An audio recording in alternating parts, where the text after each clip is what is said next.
नमस्कार. आकाशवाणी औरंगाबाद केंद्राच्या सायंकालीन बातमीपत्रात मी वैभवी जोशी आपलं स्वागत करते. निवडणुकीचा प्रचार करताना राजकीय पक्षांनी स्वतःवर काही बंधनं घालावीत, अशी सूचना निवडणूक आयोगानं केली आहे. निवडणुकीला धार्मिक रंग देण्याच्या उद्देशानं काही नेते या प्रकारचे मुद्दे अधोरेखित करतात आणि त्यामुळे प्रक्षोभक विधानं केली जातात, असं आयोगानं सगळ्या मान्यताप्राप्त पक्षांना पाठवलेल्या पत्रात म्हटलं आहे. अशा प्रकारची भाषणं निकोप वातावरणासाठी बाधक असून हा गंभीर मुद्दा असल्याचं आयोगानं नमूद केलं आहे. अलीकडेच दिलेल्या एका निकालात सर्वोच्च न्यायालयानं जात, धर्म आणि वंश या मुद्द्यांवर मत मागण्यास बंदी घातली आहे. स्वातंत्र्यवीर वि. दा. सावरकर यांच्या 51व्या पुण्यतिथीनिमित्त पंतप्रधान नरेंद्र मोदी यांनी आदरांजली अर्पण केली आहे. सक्षम आणि विकसित भारताचं स्वप्न पाहणारे वीर सावरकर हे खरे देशभक्त होते, असं पंतप्रधानांनी सोशल मीडियावर दिलेल्या संदेशात म्हटलं आहे. भारतीय स्वातंत्र्य लढ्यात सक्रिय सहभाग घेणाऱ्या सावरकरांनी सशस्त्र लढ्याचा पुरस्कार केला आणि विद्यार्थ्यांना तसंच समविचारी लोकांना संघटित केलं. आयुष्यातली अनेक वर्ष त्यांनी अंदमान इथल्या तुरुंगात घालवली. सार्वजनिक क्षेत्रातल्या प्रमुख बँकांचे कर्मचारी परवा मंगळवारी संपावर जाण्याची शक्यता आहे. बँकिंग क्षेत्रातल्या वाढत्या थकीत कर्जांसाठी वरिष्ठ अधिकाऱ्यांना जबाबदार धरण्याच्या मुद्द्यासह अन्य मागण्यांसाठी हा संप होणार आहे. खासगी बँकांचा मात्र या संपात सहभाग नसेल.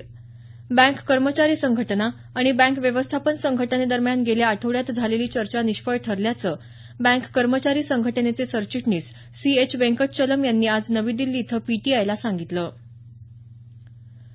ऐतिहासिक वास्तुवैभवाचं जतन आणि संवर्धन करणं ही काळाची गरज असून या वास्तू वैयक्तिक संपत्ती समजून प्रत्येकानं त्याचं जतन करावं, असं आवाहन मुख्यमंत्री देवेंद्र फडणवीस यांनी केलं आहे.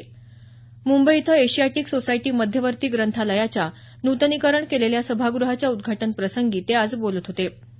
या सभागृहात अनेक प्रकारची दुर्मिळ आणि उपयुक्त पुस्तकं उपलब्ध असून वाचकांनी याचा लाभ घ्यावा, असं मुख्यमंत्री यावेळी म्हणाले. कृषीप्रधान वर्गाच्या क्षमतांचा विकास साधणाऱ्या शिक्षणाची गरज असल्याचं माजी केंद्रीय कृषी मंत्री खासदार शरद पवार यांनी म्हटलं आहे. नांदेडच्या स्वामी रामानंद तीर्थ मराठवाडा विद्यापीठाच्या 19व्या दीक्षांत समारंभात ते आज प्रमुख पाहुणे म्हणून बोलत होते.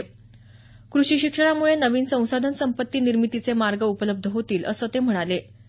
मराठवाडा हा प्रदेश शेतीवर अवलंबून असल्यामुळे इथल्या तरुणांनी कृषी शिक्षणासाठी आग्रही असायला पाहिजे, असं त्यांनी सांगितलं. राज्यपाल तथा कुलपती सी विद्यासागर राव कार्यक्रमाच्या अध्यक्षस्थानी होते.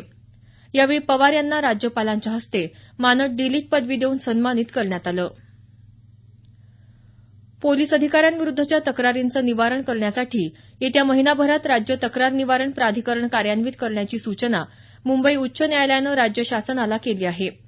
विभागीय तक्रार निवारण प्राधिकरणांची स्थापना करण्यासाठी सरकारनं सकारात्मक पावलं उचलावीत आणि ही प्रक्रिया 20 मार्चपर्यंत पूर्ण करावी, असं न्यायालयानं सांगितलं आहे.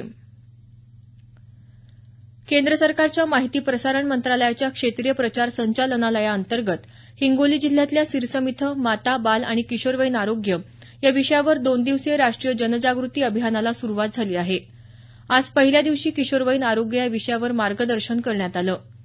उद्या विद्यार्थ्यांच्या जनजागरण फेरीचं आयोजन करण्यात आलं आहे. मराठवाडा साहित्य परिषदेच्या वतीनं देण्यात येणारा यंदाचा कविवर्य कुसुमाग्रज काव्य पुरस्कार ज्येष्ठ कवी सतीश काळसेकर यांना जाहीर झाला आहे. तर कवयित्री लीला धनपलवार काव्य पुरस्कार कविता महाजन यांना जाहीर झाला आहे. परिषदेच्या पत्रकात ही माहिती देण्यात आली. उद्या परिषदेच्या औरंगाबाद इथल्या सभागृहात समीक्षक आणि कवी चंद्रकांत पाटील यांच्या हस्ते हे पुरस्कार प्रदान करण्यात येणार आहेत. परिषदेच्या वतीनं उद्याचा 27 फेब्रुवारी हा कविवर्य कुसुमाग्रज यांचा जन्मदिन कविता दिन म्हणून साजरा केला जातो. औषधांमध्ये असणाऱ्या घटक द्रव्यांचं उत्पादन वाढवण्यावर सरकारनं भर दिला पाहिजे, असं एका राष्ट्रीय संस्थेनं म्हटलं आहे. जैविक घटकांचा अभ्यास करणाऱ्या या संस्थेनं केलेल्या सर्वात मोठ्या औषध गुणवत्ता सर्वेक्षणात ही बाब नमूद करण्यात आली. सर्वेक्षण केलेल्या औषधांपैकी 90% औषधं चीनी बनावटीची असल्याचं समोर आलं आहे. केंद्रीय आरोग्य आणि कुटुंब कल्याण मंत्रालयाच्या अंतर्गत कार्यरत या संस्थेनं कुशल मनुष्यबळ निर्माण करण्यासाठी तसंच औषध नियामक विज्ञानाचा अभ्यास करण्यासाठी एक प्रशिक्षण संस्था सुरू करण्याची शिफारस केली आहे. याबरोबरच हे बातमीपत्र संपलं. आमचं यानंतरचं बातमीपत्र उद्या सकाळी 6:50 मिनिटांनी.